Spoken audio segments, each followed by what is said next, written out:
She's an award-winning writer, a hunting guide, archery and rifle instructor, keynote speaker, and all-around outdoors woman who encourages you to get outside, hunt, fish, shoot, and savor all that life has to offer. And now, here's your host, Mia Anstine. Hey there, welcome to the Mac Outdoors podcast. Thank you for tuning in. If it's your first time here, welcome to the show. And if you're a longtime listener, as always, thank you so much for tuning in. If you find the episode educational or entertaining and think someone else may enjoy it as well, please share it with them either via direct message or on your social media, wherever you think it's appropriate. I always appreciate the help and support. And on that note, I will be sharing the advertisements for WSI and for TarnCap, and those are affiliate codes that can help support the show as well. And also, during this episode, I will be talking about some past episodes and other items. I will include the links in the show notes. If there is something that you have to share, or if you have questions, if you have suggestions for future episodes, let me know. You can email. The email address is contact@miaanstine.com. Or I love it when you guys direct message me. A few of you guys message me on Instagram and Facebook, and thank you for doing that. It's always nice to know that someone's out there listening, but you can direct message me there as well. So without further ado, let's get this show on the road. This summer, whether at the range or in the field, WSI Sports Hypertech Bamboo Tanks, tees, and leggings will have you covered. Visit WSIsports.com to support the show and use the affiliate code MACO10 for 10% off your purchase. All products are proudly made in the USA. WSI is bringing back pride in American-made clothing. Again, that code is MACO10 for 10% off your order at WSIsports.com. Hey guys, are you looking for a stylish concealed carry shirt? Check out TarnCap gear. With print-reducing patterns, concealed carry snaps, and minimal branding, TarnCap's cloak of invisibility is what you have been waiting for. Visit mia.limited/TarnCap and use the code Anstine for 10% off your purchase. Again, that's mia.limited/TarnCap and use code Anstine for 10% off your order. All right, you all, thank you for joining us on the Mac Outdoors podcast. I'm pretty excited today because I am an outdoor writer, as most of you who've been listening know. And I saw on my social media, on Facebook, I saw these books, and they're called Hazel the Hunter is what I saw. And so I reached out to Kristin Gentile, and I asked her if she would be on the podcast so she could talk to us about the book. So today she is my special guest, and I hope that we can learn a little more about her as well as the book. So welcome to the show, Kristin. Would you kind of introduce yourself to the audience and let them know who you are and what you do? Hi, yes, definitely. So thank you for having me on. My name is Kristin Gentile, and I am a first-time author. I did write Hazel the Hunter. I have, this book is based in Washington. I'm writing my second one that's based in Texas, but this one is out. I am a mother of two boys. One's in college, one's in high school, so pretty proud there. The one went all the way to Maine, across the country to go to college. So that's pretty heartbreaking when I don't get to see him. I have grandkids. I have two grandkids, a little boy and a little girl. Married. 3 dogs who are all, gun names. We have Sig, Kimber, and Remington. So we do love our guns. Yeah, so I work full time. I'm an analyst, work private company, but I like doing in my spare time. I've never hunted. I can say that. I have family that's hunted, and I want to hunt. I love the fact that you can go through the many elements that hunting provides, the food, the conservation, the being able to be outdoors, having your family doing it. I love the safety behind it, camping. I love any types of sporting events. So this is something that was pretty important for me because I feel like family is a lot of times nowadays people are online. My younger son especially, everything is online, video games, and I'm like, get outside and do stuff. So I feel like it's really important to bring family in and have them go out and experience, life. Yeah, experience life. And I'm thinking when you said life, it's kind of life outdoors and getting connected with nature, stuff like that. Yes. Yes. Absolutely. Okay. So with you having your boys, when they were growing up, what kind of outdoor activities did they enjoy when they were youngsters? So we would camp all the time. So I grew up camping like every summer with my family, even just local. But my children, my boys, when I would take them out, we would go camping. We got them into, they had BB guns, learning how to, be safe with that. They had bow and arrows, learning how to be safe with that. Outdoors, quadding, BMXing, fishing. They love fishing. So I definitely miss when I could, rein them in and have them do those things and not, be at their adult-ish age where they're like, no, thanks, Mom. So now that they're adults, are they both adults or the one is an adult? The one's adult. The other one thinks he's an adult, but he's a high schooler. So Okay. he's kind of cut ties with, bonding time. It's more of friends. And so, yes. Yeah. But my older one, though, has definitely taken it. He's come back. And so he's going to be a marine biologist. And so he loves nature and he loves that. And he loves the outdoors. He goes hiking anytime he can. He's working his way up through the certifications for scubas so he likes to go down and see the nature and, the natural, in the oceans. He loves that types of thing. And so he likes going out and getting outdoors anytime that he has the chance, which makes me happy because that's what we did. And then there was a gap time when, he was too cool for that, but now he's back to it again and he wants it to be, his life goal, his career. I think that's really interesting how that happens with a lot of youngsters. They kind of grow up with an outdoor family and then maybe they drift away from it, but it's still in there and they come back to it. So that's something for the listeners. If there's anyone who's concerned about that, there is the opportunity for them to kind of reconnect with their roots. So it's nice to put a good foundation into a youngster. And thinking of the youngsters, when I saw Hazel the Hunter, I have not read the books yet, so just full disclosure for the listeners, I don't know exactly what's in all the books, but I will share that in the book club one of these days, and we'll kind of share those with the members. But you wrote one book or a series of books. Can you tell us a little about? It's going to be a series. So I have one published so far. The second one is being written, and so my intent is to have now which I know that you're very familiar with, the age limits in the different states. So Hazel in this book, she's 8. So Washington, you can, anybody, any youth, as long as they have an adult with them, can do it. The difference, I was going to go to Montana next and have the next book be about Montana, but you have to be older and I don't want to age her up too much. So in Texas, a youth can be 9. So I did age her up. So she's going to stay at 9. And because there are multiple states that you can, at 9 still be able to hunt. I just want to make sure that it's important because there are a lot of hunting books for children, but they don't really talk about like the rules, the regulations, the safety. So I want to make sure that those elements are covered. So in Hazel the Hunter, the first one, we do turkeys. And so she's able to, it talks about spring youth hunting season, which she, I don't want to give it away too much, but she doesn't get what she wants, youth hunting season. And then it goes back into, the general season, which happens in the fall. And so then she's able to hunt again with her parents.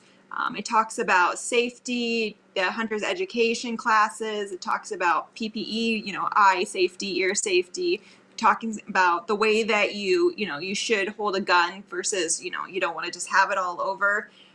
It talks about thanking the turkey for its life. So she does get a turkey. So spoiler alert, she does get a turkey. But she thanks her turkey afterwards for giving its life for her family for that meal. So I think those elements are really important when you're having, those children's books, because it gives the kids, it's not, I'm just going to go shoot something and then have that, right? There's more that goes into it with, learning the education behind it and learning the safety behind it. And so I wanted to do that with the different states that I write the books for.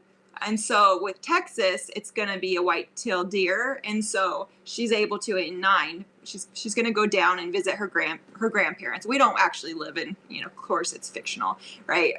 So we don't actually live in Texas, but because of the, age limit, in the book, we live in Texas now. So her grandpa's birthday's in January and she turns 9. And so she's going to be taking the youth education classes in Texas when she visits us, and then go hunting for that. So I just want to make sure that in the books, those elements, they're covered pretty well. Not too deep that it gets a little bit, crazy for a child to read, but something that at least they have it in the back of their mind, that that's something that is important. I think it's very interesting that she would not get the animal, and then later she does get an animal. What caused you to want to play that scenario out? I mean, as a hunter, I know that happens, but in the book, why did you choose that? So I think it's important to show that you don't always get, that animal you're after, right? And there's going to be letdowns. You can't just go out there and say, okay, I'm going to get, this animal, and then boom, I get this animal. There's different circumstances of why it might not happen. Right? Maybe you don't see one that day, or maybe it got scared away or whatnot. It's important also for children to know that you need to overcome those challenges. You need to keep working through it. And then eventually, your goal is to reach that, I got what I wanted. You don't just automatically, everybody's a winner. So I think that's important. So she does, the first time she goes out, she is very sad in the book. But her mommy tells her that, sometimes you don't get what you want. Sometimes you have to keep, trying. And so then in the fall, she's pretty excited when she does. And I think I particularly settled on that as a question because it's something that I talk about a lot when I'm teaching and stuff like that. Is the work reward process is basically what you're describing there. And it's something that I think a lot of youngsters were missing for a while. And I think teachers and educators are kind of coming back to helping, and you said it yourself, like helping them not all just get a trophy.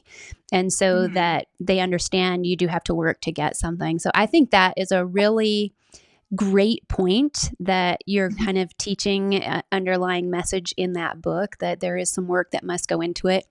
Did you also kind of put that in there as a means of indicating that hunting isn't always as easy as it seems? So that is a message that comes across. It wasn't originally my intent. My intent was more of, the focus was, you're not always going to win, but that's definitely a message that comes across. And it is an important message to be able to understand, right? So that's just a byproduct of it that makes me happy. Even though it makes me happy too. Yeah. Yeah. And so another thing that I'm curious about is you mentioned the messaging of PPE and safety, and that makes me wonder, like, what is your experience and your history, first of all, with firearms? Like, to know the word PPE, which for the audience, personal protective equipment, if you didn't know that. But so what's your experience with that? So in my past jobs, have had to wear PPE, so personal protective equipment. So I'm very familiar with safety, right? Making sure you don't lose your eyes, making sure you don't lose your hearing, making sure, steel toes, helmets, different things, right? I actually got into shooting when I met my husband 13 years ago. So he actually started taking me shooting because he's pretty big into it. Not so much anymore, just because of, the times, but he's pretty big into it. And we would became members of a local gun club. So I would I took my lessons there. I took my shooter's education class there, which was very, very much into safety. So when we'd go to the range, we'd always have our earmuffs on or earplugs. We'd always have our goggles, our safety glasses on. When we would go shooting outside, when we would go camping or local areas that, allowed and permitted the outside shooting, the same thing. Just because, I don't want to have to, have my husband. Okay, it's a funny story. So we went camping. It was at my friend's cabin, a private location, right? So there's nothing around. They had a makeshift gun range. My kids, they were shooting at the targets. Well, my husband had to have been 20 feet back. And he was sitting down, from where they were at. There was a ricochet, came back and cut his lip. He wasn't wearing anything because he was 20 feet back from where they were standing and from where they were aiming.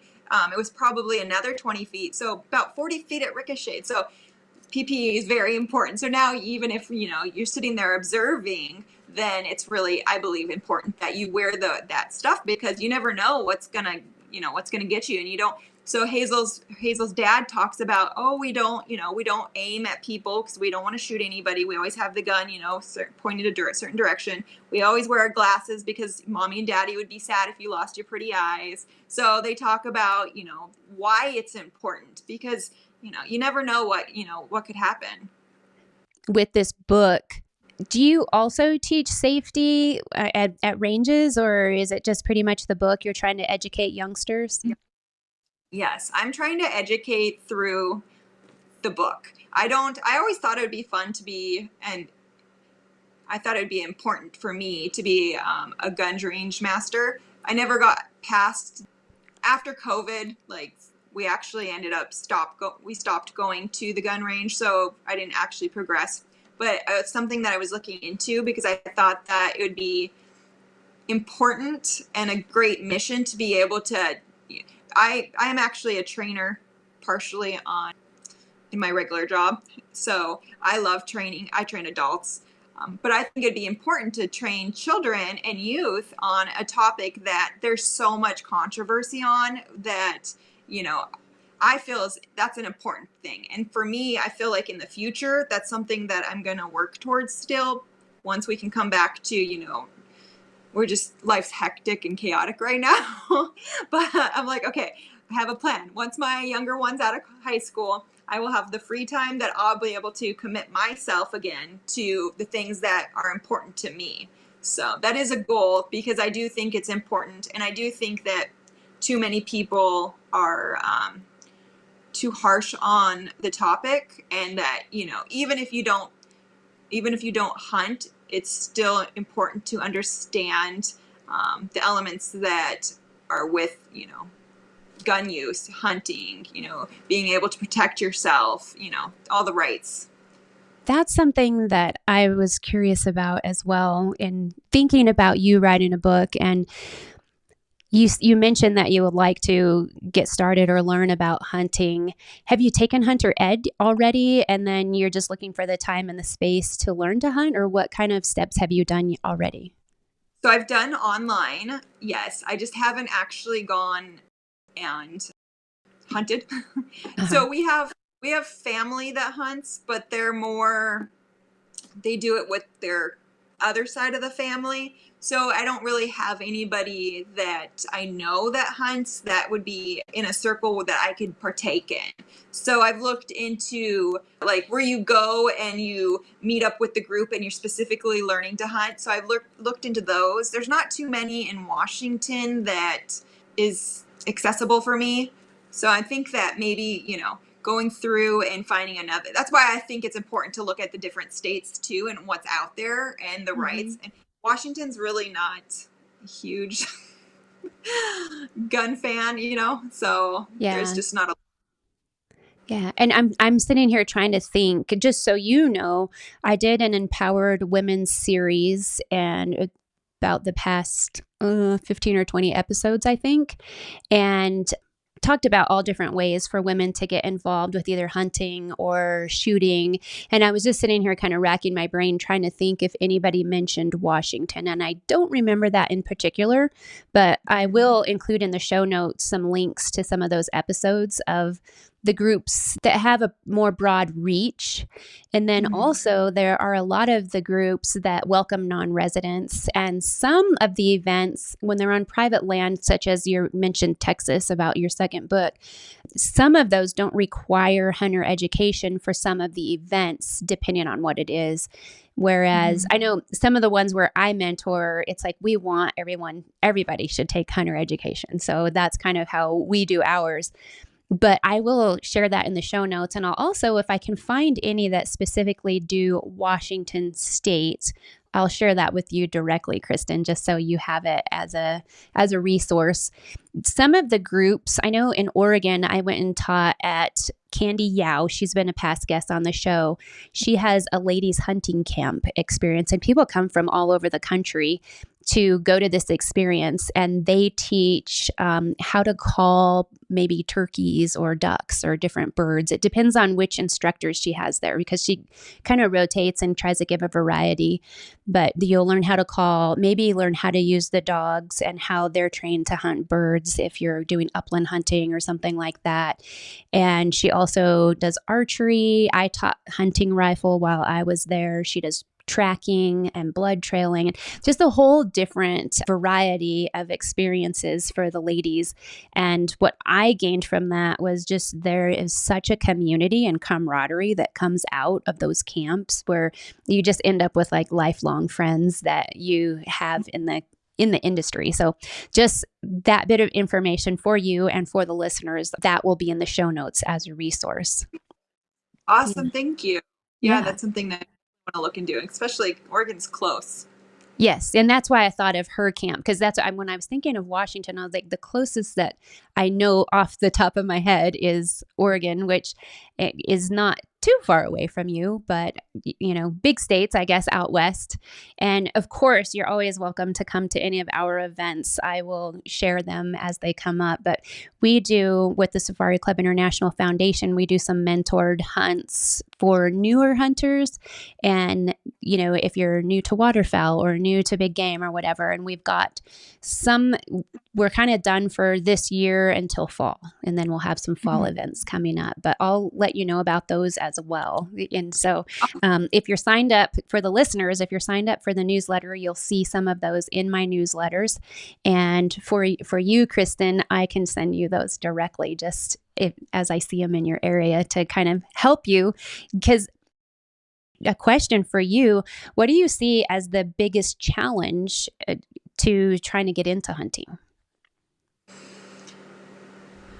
Probably accessibility for me, and having people that I could go with, because you don't want to just find the random person, and who knows, do they really know how to hunt? Are they, legit? Are they going to kill me? So, having that trust of that person is pretty important to me. So that's why I think having a group, like a group that is dedicated to doing that is, already vested in the program. It's not just, hey, I hear you hunt, can I come with you? So definitely don't want to do that. So that for me is the hardest part about it, is finding something or someone or a group that I could join that I would feel safe. Yeah. And so it sounds to me safety is a key issue for you, because that's something I've actually told people, like, if your neighbor hunts, ask your neighbor if you can tag along. Maybe you're not going to want to hunt at first, but you could at least tag along and learn. But I do understand the safety aspect, because that was one of the things with one of our recent mentored hunts. We went down to Truth or Consequences, New Mexico, for a duck hunt. And a lot of these ladies came all by themselves, like solo. And I told them it's very courageous. Like, I think that's very courageous, and they're very independent, obviously confident women. And some of them, they were nervous, which I'm like, you probably should be traveling by yourself and stuff like that. But if that's something that you are concerned about, the smaller groups that are, organized and they've been doing trainings for a while, that's a great way to kind of dip your feet in with safety. And a group setting, something that I always recommend is, maybe like an upland hunt where you can hunt, 3 people kind of closer side by side rather than, 20, 30 yards away from one another.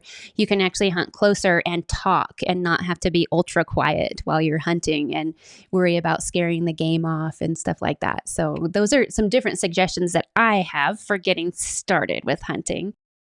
When you're doing your book and you kind of talk about turkey hunting, do you pose any challenges of hunting with youngsters in the book?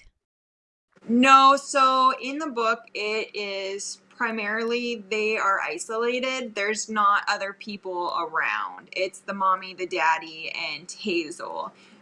So I don't really talk about, other than when she's practicing, because before they go hunting, she's practicing. Like, she gets her first BB gun. She asks Santa for Christmas when she's 6, and then she turns 7 pretty quick after. And for that whole year, she's practicing and she's learning the safety and, don't shoot at people, make sure that there's no, people around when you have, what it is that you're looking for. But when they're actually out and they're camping, because they camp a lot. They've always grown up camping in the story. There's no other families. They're pretty isolated. Are you also teaching about maybe telling her how to get close to game animals or anything, how to get close to a turkey or anything like that? No. We haven't gone to details. I try to keep it pretty much, it's flowing more like, so Hazel talks about her, liking tea parties and being very girly and dressing up. Like in the book, she wears these long pearls and she has this tutu. And so it talks about her progressing and still being able to, be girly, but still be able to hunt and the elements that go with it. But it doesn't get specific on like details of, okay, this is how far away you are. It talks about, learning the specifics on, well, it gives an overview on, okay, that you need to take, and Hazel takes gun safety, and then she takes how to shoot a turkey and, the specifics on that, but it doesn't actually say what those specifics are.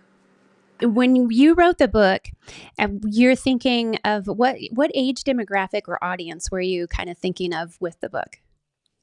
So I wrote the book when Hazel was 6 months old. So I was just thinking originally the way that it evolved was, my husband said that I should write a book he said I should write thinking that, okay, go online and print out some pictures and, print them out. And then Hazel can flip through because she was learning how to, go through, and she liked pictures that way. But it evolved to, I would say, so Hazel's 6, 7, and 8 in it. So probably anywhere between, like, I have family they have children, they're 4. They like to go through it and they like to see it because of the pictures. They're very colorful.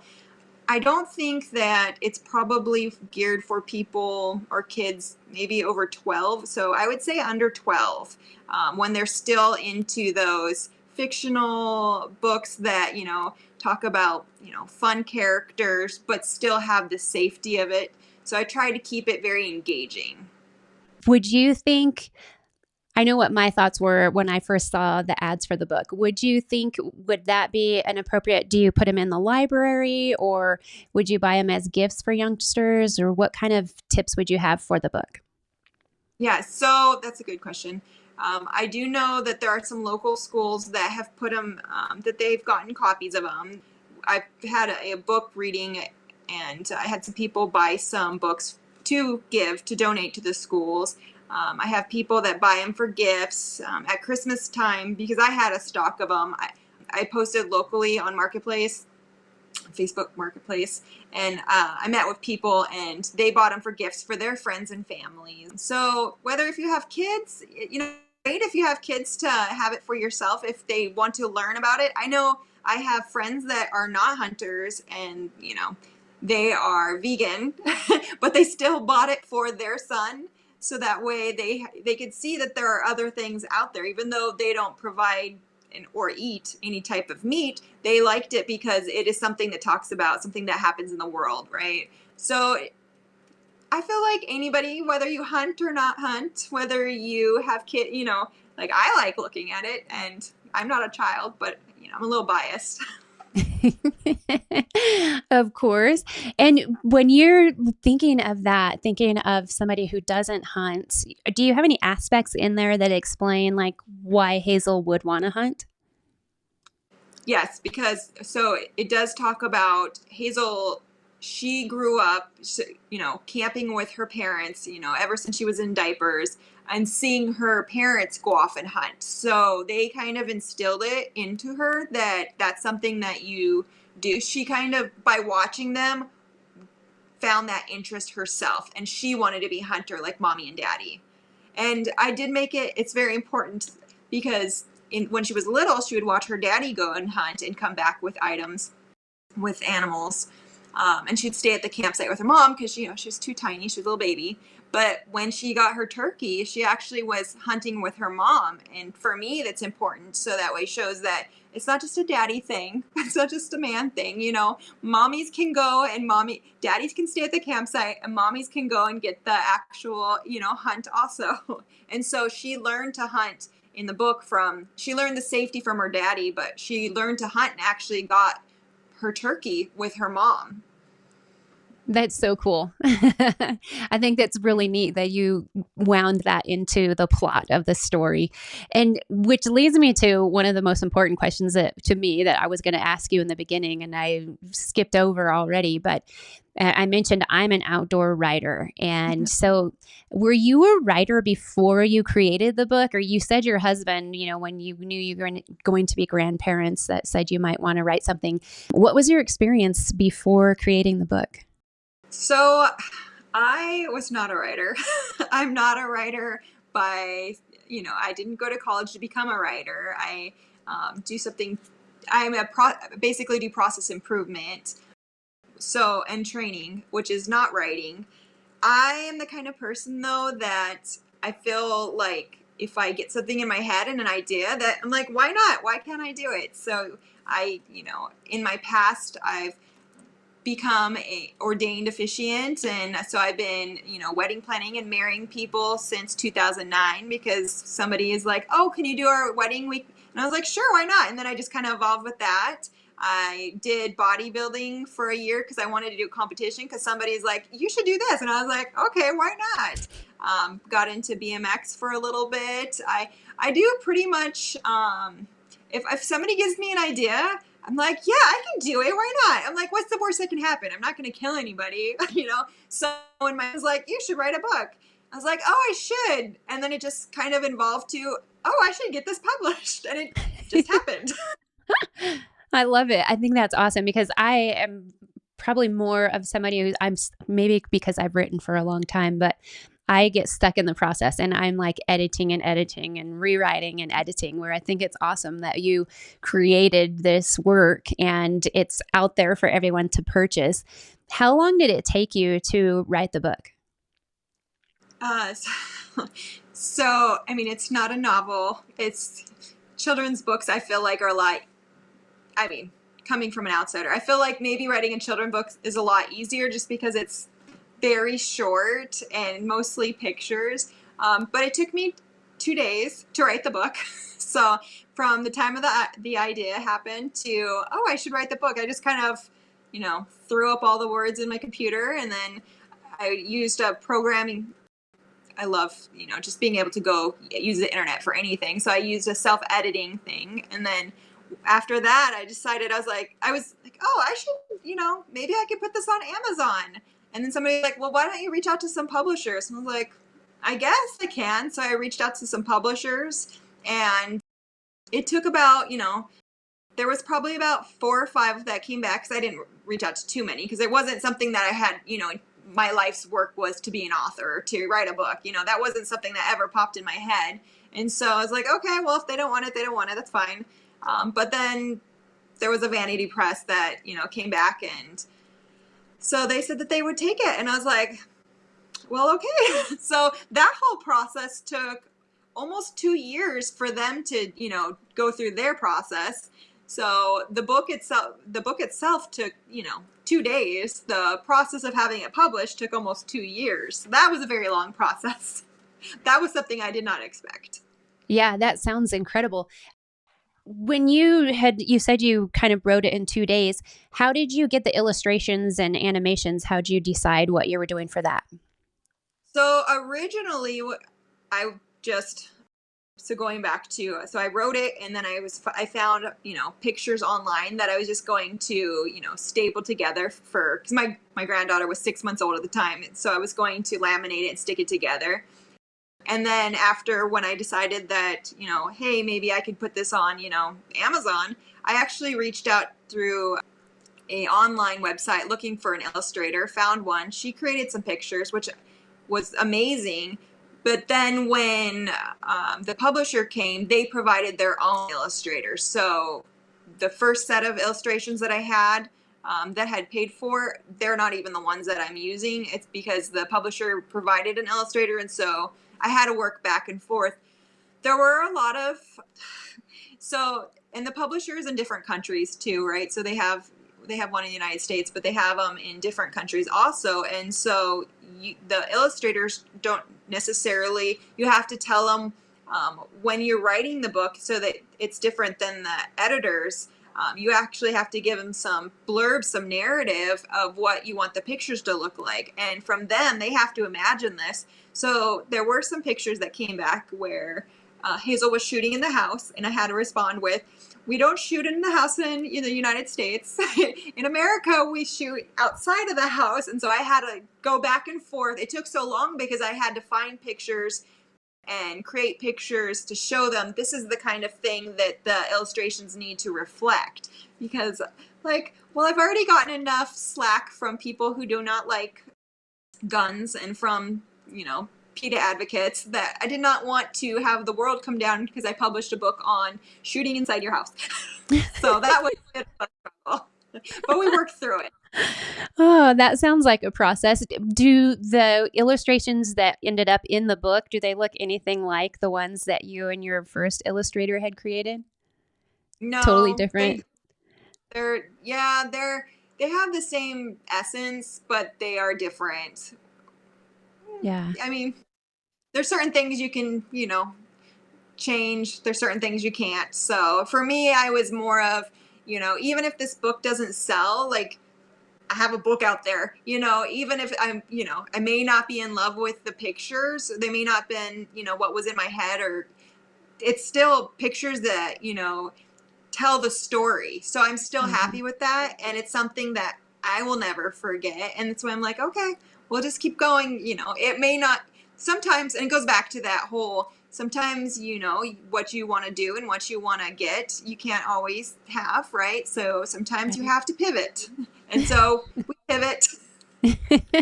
Pivot. And to me, I think they're great illustrations, what I've seen of them so far. So I don't know what they compare like with your first ones, but I think they're great.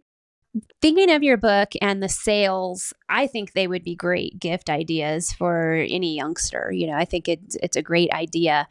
Where can we go to purchase the books? Will you let my audience know how they can find you and how they can find the books?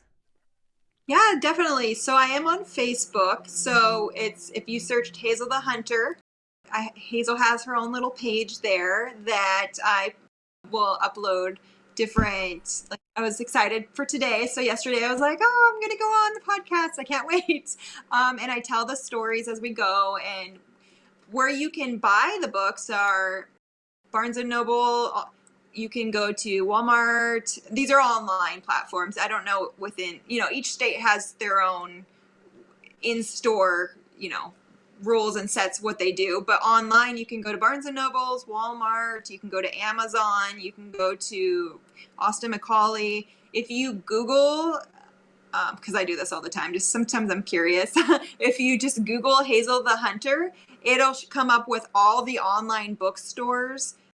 I think Target has it, but there are quite a bit of online bookstores. But the main ones, chain ones are Walmart, Amazon, Barnes & Noble. I think Target has it. And then a ton of smaller ones. Yeah. Very cool. I just think it's so commendable that you've done that. And it must be such an honor, like you said, just to see the book bound and in full illustration, and also just to see it in the major stores. That's just so commendable. And I think it's really neat that you did use a publisher, because I know it's easy to self-publish, but I think it's also, I mean, there's trade-offs, and that's not on my topics, but trade-offs to self-publishing or using a publisher. And so if someone's looking to write a book, I can recommend some podcasts to listen to about that. As far as the goals with Hazel the Hunter, you have the first book out. The second book is in process. When do you see that one coming out? Man, hopefully, the longest part with the first one was the illustrations. Hopefully the second one isn't as long due to the family already being created, right? So the pictures are basically already created with what Hazel looks like, what the guns look like, what, the outdoor scenery looks like. It would just be getting new pictures that had to, reflect Texas. But getting the main elements of it, I think, since that's already done, I'm hoping, I can't say, but I'm hoping that it would be probably early next year of when it came out. So they do say, I think it's 265 business days from the time that they put go. And so we'll see. We'll see. Well, I'll keep an eye out for that. Do you have any plans of adding any other books to the series? You going to kind of keep growing? What other ideas do you have in mind? Yes. So I would like to have Hazel fish. Because you can do that at any age, right? I would like to have all the elements of hunting. I'd like to have her in a state where she can use a bow and arrow. I would like for the readers to be able to see that hunting and fishing, being out there, being able to get the food that you are going after and providing it for your family, I'd like them to see that you can do that in many, many ways. It's not just, I'm going to get a turkey, that's the only thing I can hunt. And I'd like for the readers to be able to see the different states. So, I've thought about and possibly having her, even though there are age requirements within the different states, shadowing. She may not be able to actually hunt in some of them, like the Montana one is older, but she could go with a cousin, right? And she could learn from her cousin. So I would like to have her go around the country and learn, the different things that she could do, and be able to, show the young youth readers that there are different ways that you can do this. That's so cool. I look forward to seeing the whole series. And as I said, we'll add Hazel the Hunter to our book club lineup this spring. We've kind of been slow because we're revamping and combining with another format so that we have a more broad outlook, but also so I have help managing the book club, because I'm only one person and only so much time. So for the listeners, if you're wondering what's going on this spring, it's just I've been too busy to manage the book club. So we're getting help. And do you have any other parting thoughts that you'd like to share with the listeners? Any tips or advice or maybe asks from you?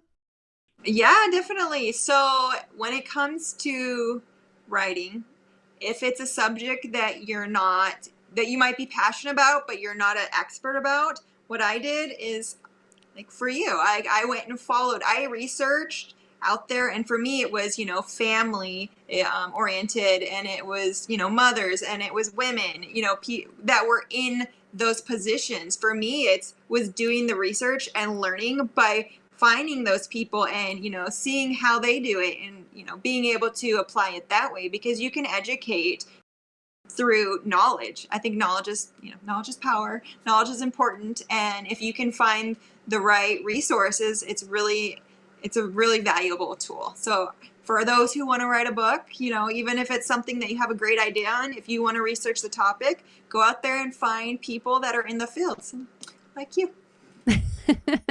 Excellent. Thank you so much. And thank you for agreeing to come on the podcast. I'm quite honored that you agreed and that you had the time to do it. And I hope that the sales go really well and that the coming book is a huge success.